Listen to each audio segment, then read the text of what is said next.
Hello and welcome. I'm going to be answering NECO 2019 Commerce Objective Past Question 4.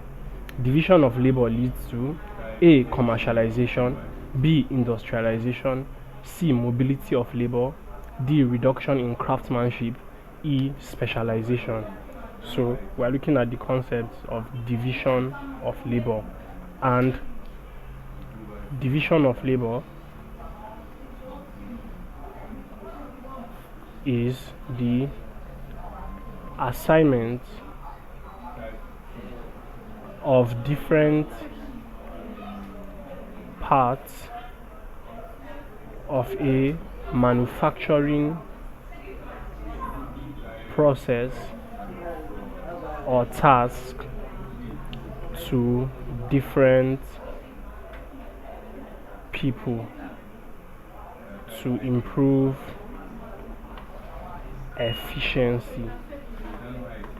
So improvement of efficiency is the main purpose of division of labor.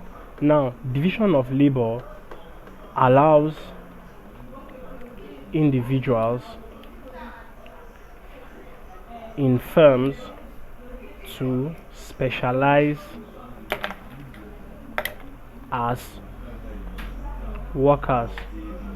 Now, this is due to the fact that they perform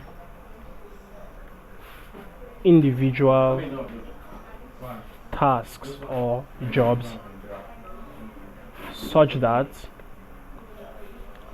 the workers' capacity in one is enhanced.